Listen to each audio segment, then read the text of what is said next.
Hello,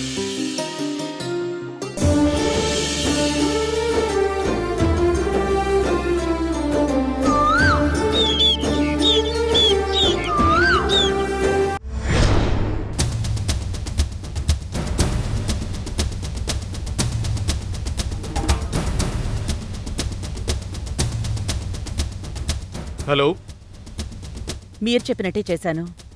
ఆ మొత్తం 5 కోట్లని మీరు పంపించమన్న అకౌంట్కే ట్రాన్స్ఫర్ చేశాను.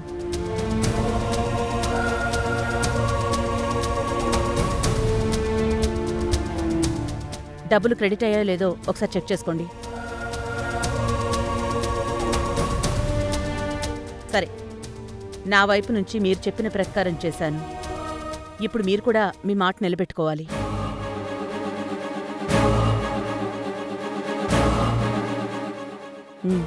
సరే, ఓకే.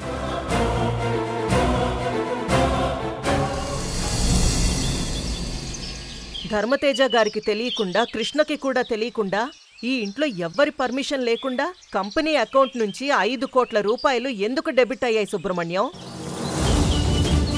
ఏంటి చిత్ర, 5 కోట్ల రూపాయలు కంపెనీ అకౌంట్ నుంచి డెబిట్ అయ్యాయా? అవును తేజ, దీని గురించి నన్ను అడగడం కాదు, ఇదిగో ఎదురుగానే నించోనున్నాడుగా, ఇతన్నే అడగండి. ఏంటి సుబ్రహ్మణ్యం, అసలేం జరుగుతోంది మన ఆఫీసులో? 5 కోట్లంటే 500 అనుకున్నారా ఏంటి? నా పర్మిషన్ లేకుండా, కనీసం నాకు ఒక్క మాట కూడా చెప్పకుండా అంత డబ్బు ఎందుకు తీశారు? సార్, అది పోనీ ఆ డబ్బంతా ఎవరి అకౌంట్కి ట్రాన్స్ఫర్ అయిందో నన్ను చెప్పమంటారా సుబ్రహ్మణ్యం? తేజ, ఆ 5 కోట్ల రూపాయలు మన కంపెనీ అకౌంట్ నుంచి రాణమ్మ పర్సనల్ అకౌంట్కి ట్రాన్స్ఫర్ అయింది. మన కంపెనీకి సంబంధించిన బ్యాంక్ అకౌంట్స్ అన్నీ నీ హ్యాండ్ ఓవర్లోనే కదా ఉన్నాయి. ఎవరికి పడితే వాళ్ళకి కోట్లకి కోట్లు డబ్బులు ట్రాన్స్ఫర్ చేయడానిక మిమ్మల్ని మేము పనిలో పెట్టుకుంది? సుబ్రహ్మణ్యం గారు మిమ్మల్ని అడుగుతుంది, నిజం చెప్పండి. ఆ రాణమ్మ కంపెనీలో చేస్తున్న ఫ్రాడ్ పనులకి మీరే కదా హెల్ప్ చేస్తున్నారు? అలాంటిదేం లేదు మేడం, నన్ను క్షమించండి. రాణేమ్మ మేడమే స్వయంగా ఆఫీస్కి వచ్చి డబ్బులు ట్రాన్స్ఫర్ చేసుకుని వెళ్ళారు సార్.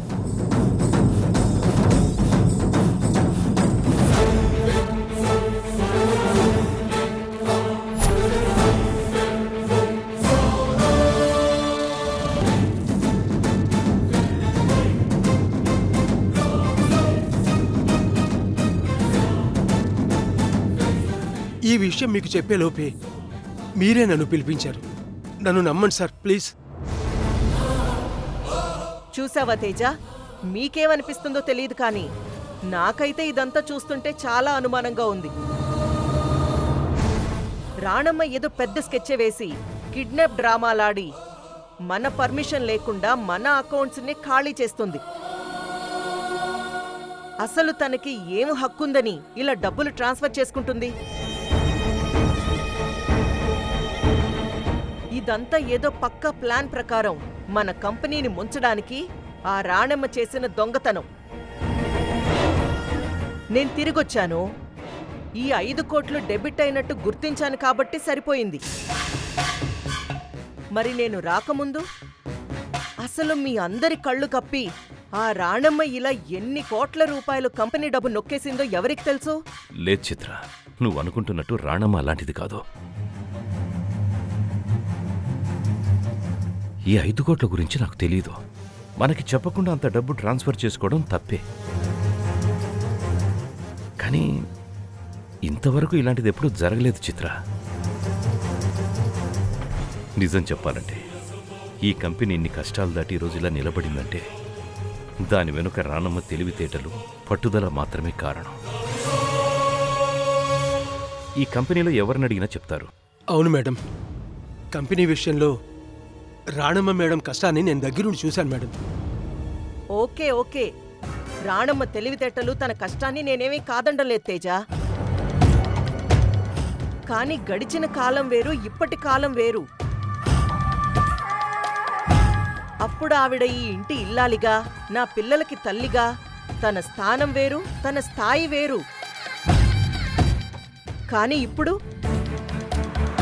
ఆవిడ్ని ఈ ఇంట్లో నుంచి పంపించేశాక మళ్ళీ తన పాత ఆటో డ్రైవర్ జీవితానికే కదా వెళ్ళిపోయింది. తేజ, మనుషులు మారడానికి ఎంతో టైం పట్టదు.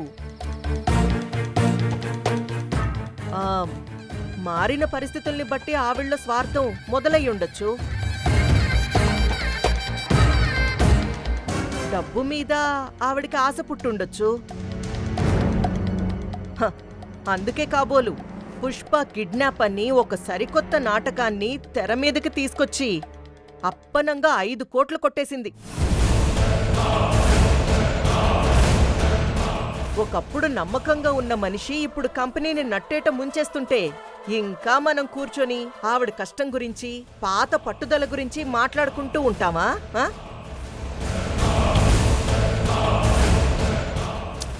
అబ్బా, మీకు అర్థం కావట్లేదు తేజ. ఇప్పుడు రాణమ్మ తెలివితేటలు కాదు, మీకు తన మీదున్న ఈ అతి నమ్మకమే ఆవిడికి కంపెనీ అకౌంట్లో నుంచి ఇంత పెద్ద మొత్తాన్ని దొంగిలించే ధైర్యాన్నిచ్చింది. చిత్ర, నువ్వేమన్నా సరే రాణమ్మ మీద నాకు ఇంకా నమ్మకం ఉంది. పుష్ప కిడ్నాప్ గురించి కానీ 5 కోట్ల రూపాయల గురించి కానీ తెలియాలంటే ఒకసారి రాణమ్మకి ఫోన్ చేయాలి. అప్పుడే అసలు విషయం ఏంటో మనకు తెలుస్తుంది. నిజమేంటో తెలిసాక అప్పుడు మనం దీని గురించి మాట్లాడుకుందాం.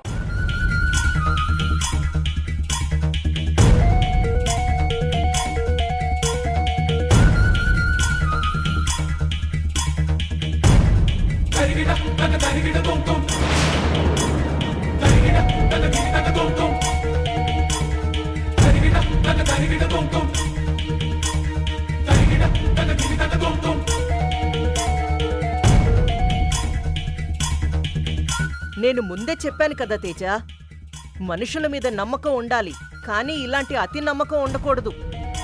ముఖ్యంగా రాణమ్మ లాంటి వాళ్ళని అస్సలు నమ్మకూడదు. పుష్ప కిడ్నాప్ అని నాటకమాడి మన 5 కోట్ల డబ్బుతో పరారైపోయింది. ఇంకొకసారి ఫోన్ చేస్తా. చెయ్యి. ఎన్నిసార్లు చేసినా ఆ రాణమ్మ ఫోన్ లిఫ్ట్ చేయదు. ఎందుకంటే తను దొంగతనం చేసి దొరికిపోయానన్న విషయం ఈ పాటికి పాపం తనకు అర్థమైపోయి ఉంటుంది. అందుకే తప్పించుకు తిరుగుతుంది. చేస్తున్నాను కదా, ఉండు. The number you are trying to call is currently not reachable. Please try again later. చూసావా తేజ, ఇందాక ఫోన్ లిఫ్ట్ చేయలేదు, ఇప్పుడు ఫోన్ నాట్ రీచబుల్ అని వస్తుంది. ఇప్పుడు చెప్పు తేజ, రాణమ్మ ఫ్రాడ్ తెలివితేటల ముందు నీ నమ్మకం ఎక్కడికి పోయింది? ఆ రాణమ్మ 5 కోట్లు నొక్కేసి ఈ పాటికే సిటీ దాటి ఎక్కడికో పరారైపోయి ఉంటుంది. ఇప్పటికీ మించిపోయింది లేదు. వెంటనే పోలీసులకి ఫోన్ చేయి తేజ. ఆలస్యం చేస్తే 5 కోట్లు కాదు కదా, ₹1 కూడా మనకి దక్కదు. ఆ రాణమ్మ దొరకదు.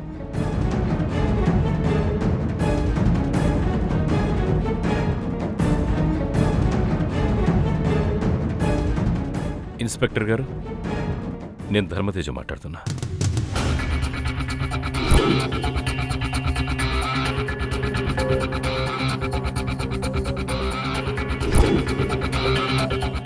రాణమ్మ, ఈ దెబ్బతో ఈ ఇంట్లో నీకంటూ ఉన్న గౌరవాన్ని, నీ మీదున్న నమ్మకాన్ని స్వయంగా నా చేతులతో నేనే మట్టిలో కలుపుతున్నాను.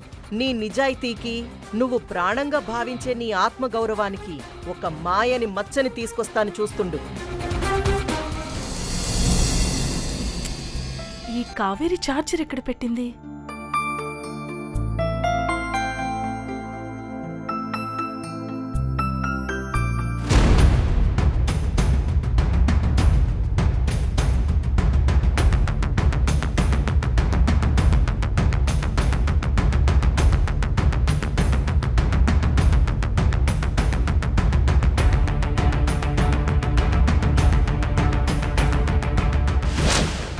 కళ్యాణ్, నువ్వంటే నాకు పిచ్చి ప్రేమ.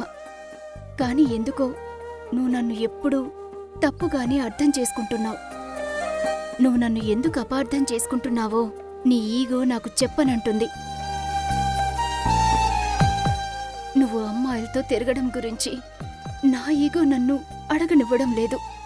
కాని నువ్వంటే నాకు చచ్చేంత ప్రేమ కళ్యాణ్. నువ్వు లేకపోతే నేను బ్రతకలేనంత ప్రేమ. I love you Kalyan.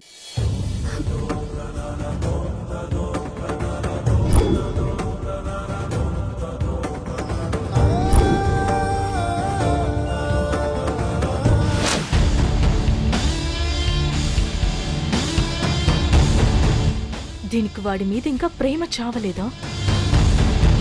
వాడు చుట్టూ అమ్మాయిల్ని తిప్పుకొని తిరిగిపోతూ అని తెలిసినా కూడా వాణ్ణింకా లవ్ చేస్తుంది. ఏదేమైనా నేనింకా లేట్ చేయకూడదు.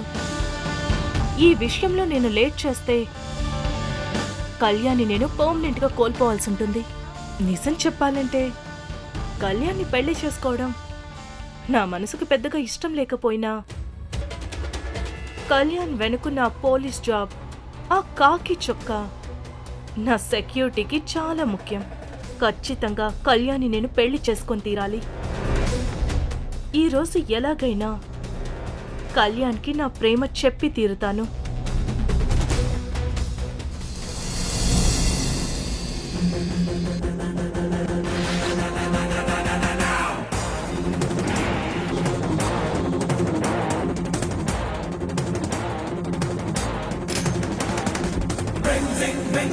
చూశారు కదా ఎస్ఐ గారు, ఈవిడ పేరే రాణమ్మ.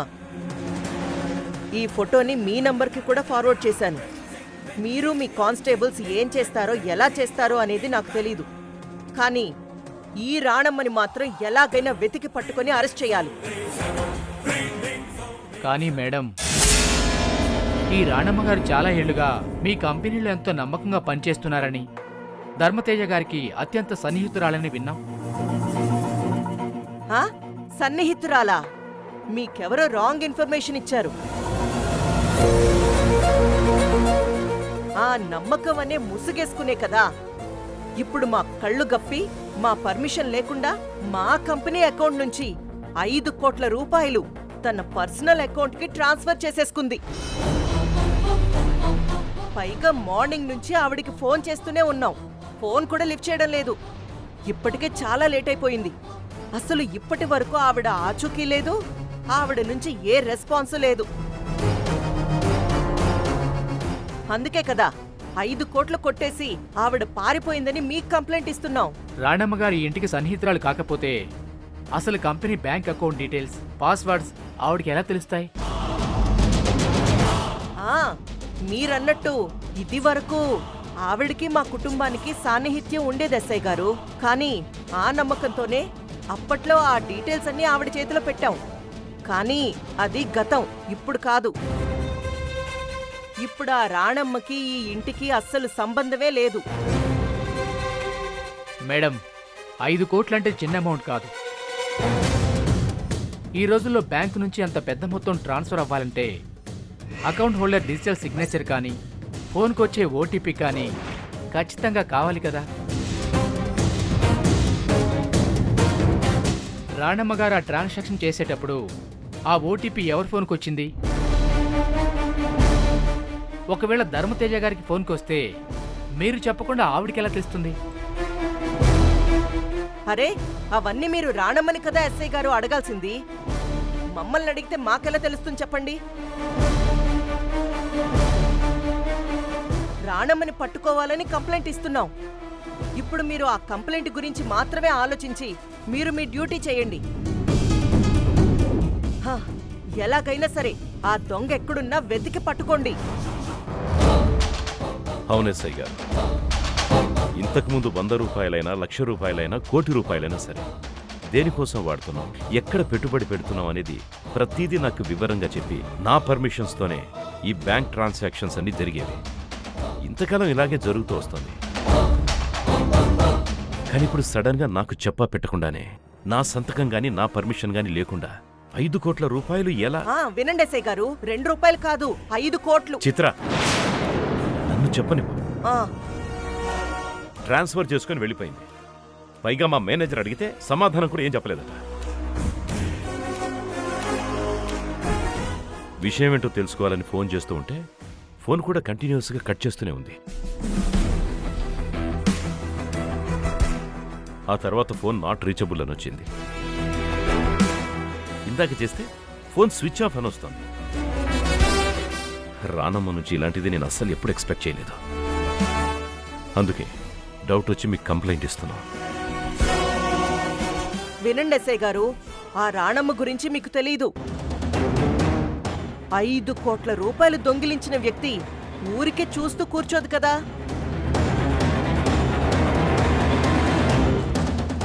ఈ పాటికి స్టేట్ దాటి వెళ్ళిపోయిందో ఏమో, లేదంటే దేశమే దాటి పారిపోవడానికి ఏదైనా ప్లాన్ చేస్తుందో ఏంటో. మీరు ఇంకా లేట్ చేస్తే ఆవిడ ఖచ్చితంగా ఎస్కేప్ అయిపోతుంది. దయచేసి మమ్మల్ని చేసిన ఎంక్వైరీ చాలు, కానీ రంగంలోకి దిగి వెంటనే ఆవిడని అరెస్ట్ చేయండి. సరే మేడం, ఆ రాణమ్మని మేము కనిపెడతాం. అందుకంటే ముందు మాకు ఒక రిటర్న్ కంప్లైంట్ కావాలి, అది రాసివ్వండి. తేజ, అదేదో త్వరగా రాసిచ్చే. సరే, నేనే రాసిస్తాను. ఇటివ్వండి.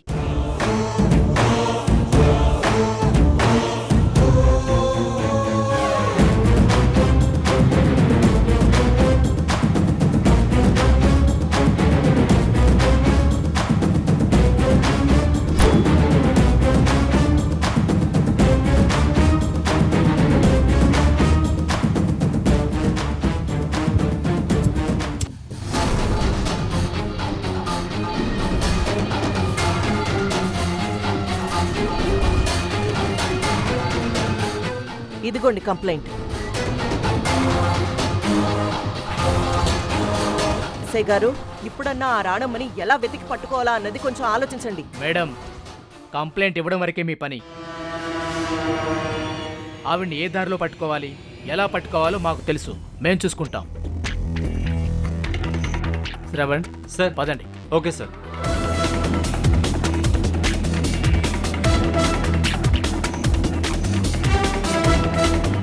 శ్రవణ్ సార్, ఆ రాణమ్మ ఫోటోని అన్ని స్టేషన్స్కి ఫార్వర్డ్ చేయండి. Okay sir. చూసావా, నేనెంత చెప్పినా నా మాట వినకుండా ఆ రాణమ్మని నెత్తి మీద పెట్టుకున్నారు. ఆ రాణమ్మ మాయ మాటలన్నీ నమ్మి ఆస్తంతా తన పేరునే రాసిచ్చారు. ఇప్పుడు చూడండి, 5 కోట్లు, 5 కోట్లతో ఎలా పారిపోయిందో. అమ్మో, మనకి తెలిసే 5 కోట్లంటే తెలియకుండా ఇంకెన్ని కోట్లు మాయం చేసిందో, ఇంకెన్ని దొంగతనాలు చేసిందో. అమ్మో. కళ్యాణ్, ఒకప్పుడు నిన్ను ఎంతో అసహించుకున్నాను. నిన్ను నా వెంట తిప్పుకున్నాను. నువ్వంటే ఇష్టం లేదు అన్నాను. కానీ ఇవన్నీ నీ మీద ప్రేమ లేక కాదు. ఎవరైనా అమ్మాయి ప్రేమించిన అబ్బాయిని తన వెంట పడేలా చేసుకోవడం ఎంతో ఇష్టం. నేను ఆ ఇష్టంతోనే అలా చేశాను. ఇప్పుడు నిజం చెప్తున్నాను, నువ్వంటే నాకు చచ్చేంత ఇష్టం. నువ్వు లేకుండా నేను బ్రతకలేను. I love you Kalyan, I love you.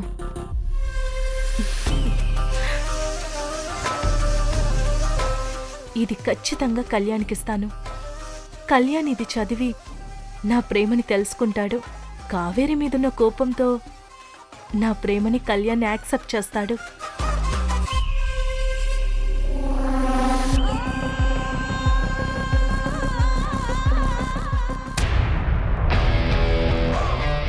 Sir, ఆ రానమ్మ ఫోన్ లొకేషన్ ట్రేస్ అవుతుంది సార్.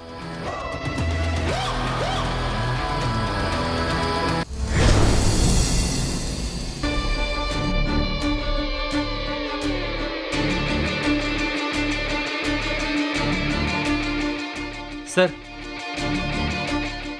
ఆ రానమ్మ ఫోన్ లొకేషన్ ట్రేస్ అవుతుంది సార్. ల్యాంకో హిల్ సరౌండింగ్స్లో ఫోన్ స్విచ్ ఆఫ్ చేసినట్టు చూపిస్తుంది సార్. అయితే మనం లేట్ చేయకుండా చుట్టుపక్కలకి వెళ్ళి వెతుకుదాం. రాణమ్మ ఆ ఏరియాలో ఉండే ఛాన్స్ ఉంది. డ్రైవర్ అటువైపు వెళ్ళు. Okay sir.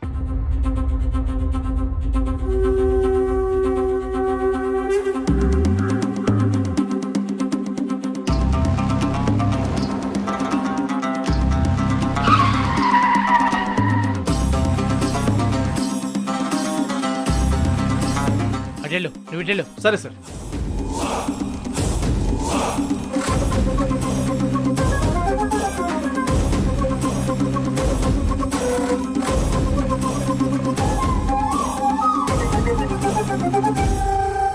సార్ ఎక్కడ కనిపించలేదు సార్. ఎక్కడ కనిపించలేదు సార్. రండి.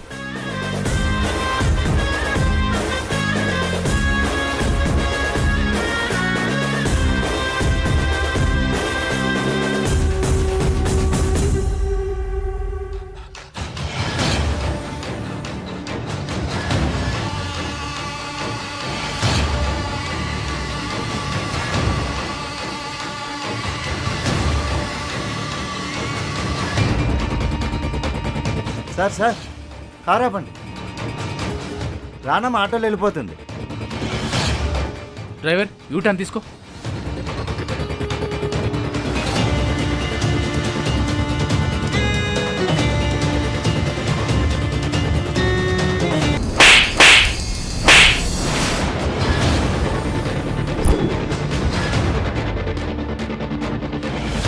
ఏయ్ రాణమ్మ, నన్నే కొడతావా? నిన్ను